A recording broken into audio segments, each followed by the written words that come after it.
ধরাবাজ শিক্ষক নিয়োগে দুর্নীতিতে হাত পাকিয়েছেন, তারা একটা সিদ্ধান্ত নিতে পারেন না। লক্ষ লক্ষ মানুষ নিয়ে ডকুমেন্টস দিয়েছে। এটাই হচ্ছে বিজেপি আর তৃণমূল দলদাস কেন্দ্র এবং রাজ্যে। তারা সেই সমস্ত ডকুমেন্টস আপলোড করেনি, যেগুলো আপলোড করেছে, হিয়ারিং হয়েছে, সেই তথ্য মানেনি, ইচ্ছে করে ঘেটে দিয়েছে। যেহেতু বিজেপি আর তৃণমূলের রাজনীতি ঘেটে গেছে, বাইনারি ভেঙে গেছে, আবার নতুন করে সাম্প্রদায়িক উন্মাদনা, বিভাজন এবং বাইনারির জন্য এটা পরিকল্পিত, নাগপুরের পরিকল্পনা। আর মমতা ব্যানার্জি মনে করেন প্রতিবাদ শুধু তিনি করবেন, আর কারোর অধিকার নেই। এই যে এতগুলো পুলিশকে দাঁড় করিয়েছেন, এদের পেছনেও কিছু দলদাস পুলিশ আছে, যে রাতারাতি পুলিশের উর্দি ছেড়ে তৃণমূলের ঝান্ডা ধরে রাজ্যসভার মেম্বার হয়ে যায়। ওপরতলার কয়েকজন এইরকম ওপরতলার কিছু আইএস আছে, যারা সামনে অফিসার আর পেছনে দলদাস। কেউ আইপিএস, কেউ আইএস নামে বিল্লা লাগিয়েছে, কিন্তু ভেতরে বিজেপি আর তৃণমূলের ব্যাগ করে আছে। পোস্ট রিটায়ারমেন্টে কোথায় যাবে? যে দেশে বিচারপতিদের দেখছি পদ ছাড়ার সঙ্গে সঙ্গে গভর্নর হবে না, লেফটেন্যান্ট গভর্নর হবে, তার জন্য যায়।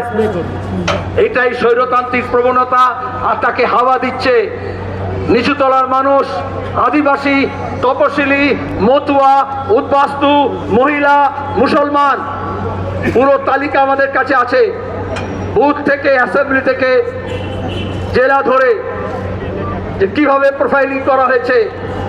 এই সংবিধান এটা দেয় না মান্যতা।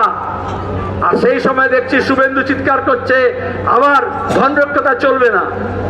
যে সংবিধানের নামে শপথ নিয়েছে সেই সংবিধানের বিরোধিতা করছে। কেউ ছাড় পাবে না, সব কথা মনে থাকবে, এবং সব কথা এই সমস্ত গন্ডগোলের মূলে যারা আছে তাদেরও গন্ডায় গন্ডায় বুঝে নেওয়ার চেষ্টা করবে। মানুষ কিছুই ক্ষমা করবে না। এই পুলিশ এখানে দাঁড়িয়ে ব্যারিকেড করেছে, আর সেই পুলিশ রাজভবনের সামনে, রেড রোডে আর মেট্রো স্টেশনের সামনে যখন মমতা ব্যানার্জি তামাশা করবেন, তখন গিয়ে তার মঞ্চ বাঁধবে। এখানে যেরকম দড়ি বেঁধে ব্যারিকেডকে বেঁধেছে, ওখানে ওই রকম করবে। এই সামনে যে কনস্টেবল আর পুলিশ দাঁড়িয়েছে, এদের কিছু করার নেই, এদেরও নিরাপত্তা নেই।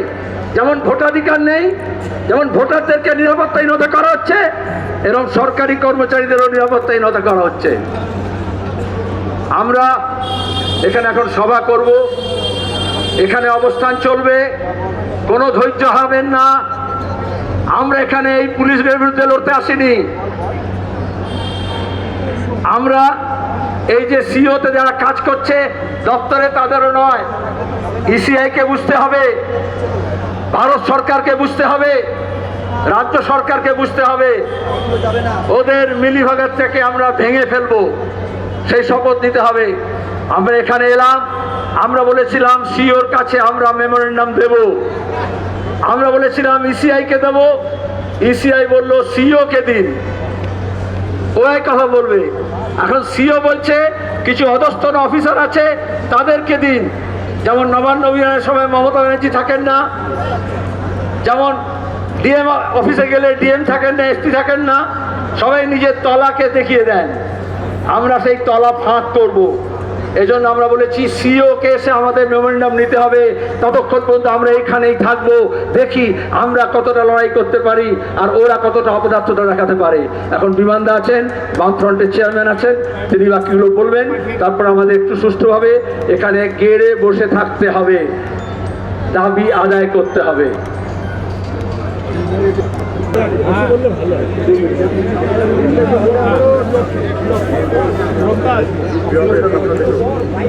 কমরেডগণ ও বন্ধুগণ, আপনারা শুনলেন আমরা কেন